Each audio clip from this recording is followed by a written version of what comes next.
2024 மற்றும் 2025 ஆண்டிற்காக மத்திய பட்ஜெட்டை ஜூலை 23 தாக்கல் செய்கிறார் நிர்மலா சீதாராமன். புதிதாக கட்டப்பட்டுள்ள நாடாளுமன்ற கட்டடத்தில் தாக்கல் செய்யப்படும் முதல் பட்ஜெட் இதுவாகும்.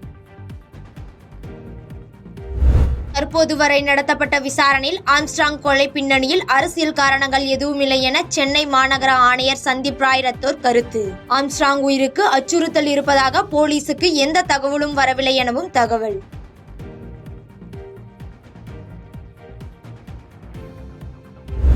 ஆம்ஸ்ட்ராங் படுகொலை ஒடுக்கப்பட்டோருக்கான அரசியல் தளத்தில் பேரிழப்பு.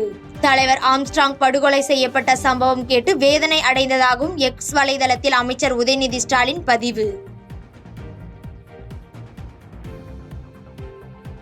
தமிழ்நாட்டில் பட்டியலின மக்களுக்கு பாதுகாப்பு இல்லை எனும் சூழல் ஏற்பட்டுள்ளதாக புரட்சி பாரதம் கட்சியின் தலைவர் பூவை ஜெகன்மூர்த்தி பேட்டி. பெரம்பூரில் உள்ள பகுஜன் சமாஜ் கட்சியின் அலுவலகத்திலேயே ஆம்ஸ்ட்ராங் உடலை அடக்கம் செய்ய அரசு நடவடிக்கை எடுக்க வேண்டும் எனவும் அவர் பேச்சு. அரசியல் காழ்ப்புணர்ச்சியா அல்லது வேறு என்ன காரணம்? தமிழகத்தை பொறுத்தவரையில் படிக்கின்ற 9ஆம் வகுப்பு படிக்கின்ற மாணவன் முதல் ஒரு கட்சியுடைய தலைவர் வரையில் பட்டியலின மக்களுக்கு தமிழகத்தில் பாதுகாப்பு இல்லை என்கின்ற ஒரு சூழ்நிலை தான் நடந்து கொண்டிருக்கின்றது. பிரிட்டன் பொது தேர்தலில் வெற்றி பெற்றதற்கு வாழ்த்து தெரிவித்த தமிழ்நாடு முதலமைச்சருக்கு உமாகுமரன் நன்றி. உலகம் முழுவதிலும் இருந்து தமிழர்களிடமிருந்து கிடைக்கும் அன்பிற்கு நன்றி எனவும் எக்ஸ் வலைதளத்தில் பதிவு.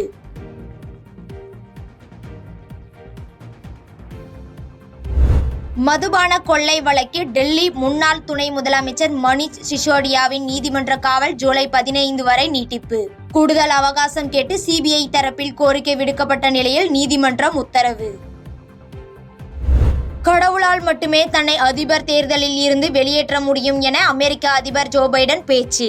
டிரம்புக்கு எதிரான விவாதத்தின் போது பதிலளிக்க முடியாத திணறியதால் அதிபர் வேட்பாளர் மாற்றப்படுவார் என கருத்து எழுந்த நிலையில் ஜோ பைடன் பேச்சு.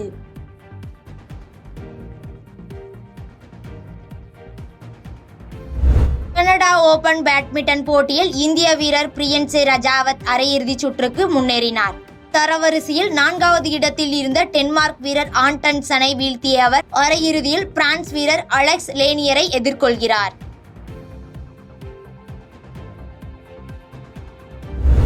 நடப்பு யூரோ கால்பந்து தொடரில் ஒரு கோல் கூட அடிக்காமல் காலிறுதிச் சுற்றில் இருந்து வெளியேறினார் போர்ச்சுகல் வீரர் ரொனால்டோ. சர்வதேச கால்பந்து முக்கிய தொடர் ஒன்றில் ஒரு கோல் கூட அடிக்காதது இதுவே முதல் முறை. பாதகம் செய்பவரை கண்டால் நாம் பயங்கொள்ளலாகாது பாப்பா, மோதி மிதித்து விடு பாப்பா, அவர் முகத்தில் உமிழ்ந்து விடு பாப்பா. அண்மை செய்திகளை உடனுக்குடன் தெரிந்து கொள்ள இணைந்திருங்கள் இயம்நாடு தொலைக்காட்சியுடன்.